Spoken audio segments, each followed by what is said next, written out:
Saya tidak akan lakukan apapun. Yang saya lakukan adalah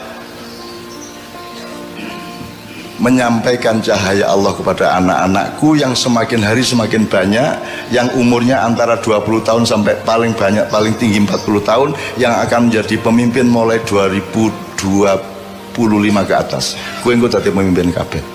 Ning pesenku, Anda berdaulat kepada diri Anda sendiri dulu.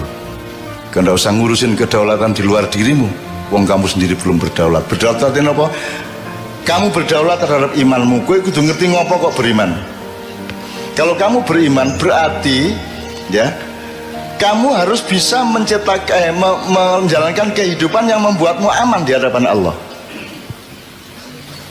Gitu loh, Dek.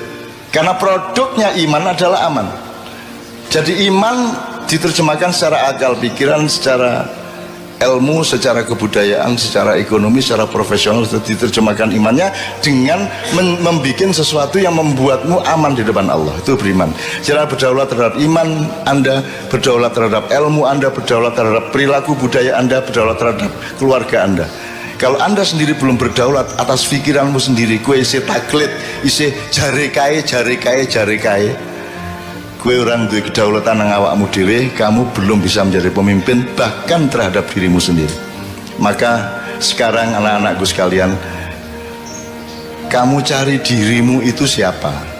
Tuhan tuh nyuruh kamu jadi apa, caranya gimana, lah kamu senengnya apa, lah kamu bakatmu apa, gitu loh.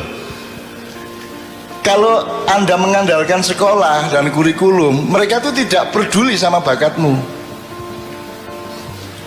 Kurikulum itu podo, kabeh diperlakukan sebagai kambing, padahal ono kijang, ono sapi, ono ayo kambing ki wedhus. Padahal ada kambing, ada wedhus, ono kowe ya.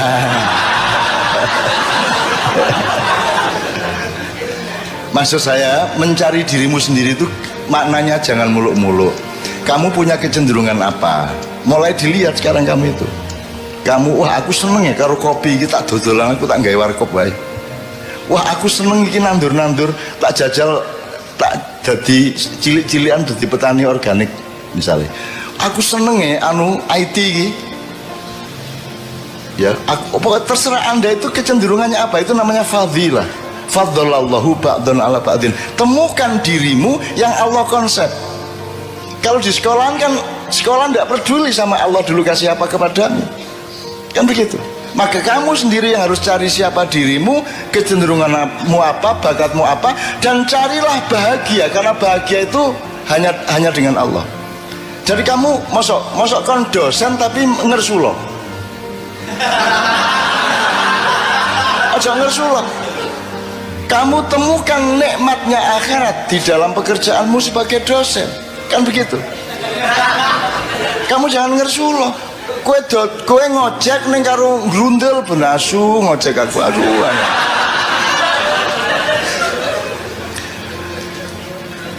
Teman-teman sekalian, kemarin saya diceritai oleh Sabrang, di Jepang itu ada orang yang 40 tahun lebih itu dia kerjaannya melipat-lipat kertas origami itu loh.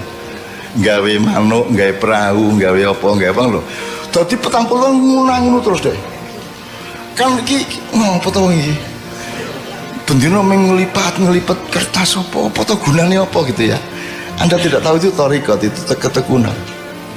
Lakukan saja apa yang Allah fima atakallah, yang Allah kasih kepadamu itu lakukan dengan istiqomah, sungguh-sungguh, tekun total sampai kamu jadi ahli yang kamu lakukan itu. Nek kue dodolan soto, kue ahli soto. Nanti ketika Indonesia menjadi negara dunia ke-1, kamu adalah pakar, kamu direktur atas hidupmu sendiri. Kamu dibutuhkan oleh konglomerat, bahkan kamu akan jadi konglomerat. Dan tidak apa-apa menjadi konglomerat asal kamu temukan nikmatnya akhirat di dalam konglomerasi yang kamu jalan. Gitu loh, Dek. Temukan sekarang bakatmu apa. Saya ini tidak masuk rak buku di Gramedia. Bukuku ekonomi ra cocok, sosial ra cocok, budaya ra cocok, agama ra cocok, ora ono. Akhire kudu gawe lemari dhewe ya ora. Aku parpol ra cocok, ormas ra cocok, kiai ra cocok, kabeh ra cocok, akhirnya aku gawe kursi dhewe. Dan saya bersyukur karena saya sejak kecil menciptakan kursi saya sendiri. Nyun sewu ya, saya menyembunyikan nasab saya karena saya tidak mau dipuji orang hanya karena saya punya nasab. Sementara kebanyakan tokoh-tokoh Indonesia menikmati nasabnya. Lahir procot, iki wis putune mbah iki, ngono ta? Gampang dadi ketua iki, gampang dadi kok mergo pancen putune mbah iki kan ngono. Aku ora duwe kursi iku. Dan seandainya ada, aku sembunyikan di belakang punggungku. Aku ingin menjadi fungsi, bukan menjadi siapa diriku. Gitu loh deh. Nah, teman-teman sekalian, temukan dirimu, temukan bakatmu dan kerjakan. Masa 5-10 tahun kamu tidak jadi pakar? Jadi misalnya Pak Ilyas, sampai dia ngerti betul dunia dosen dengan segala dimensinya. Psikologi ini mahasiswa, latar belakang ekonominya mahasiswa, budayanya mahasiswa, kampus kipiye, semua dia tahu persis.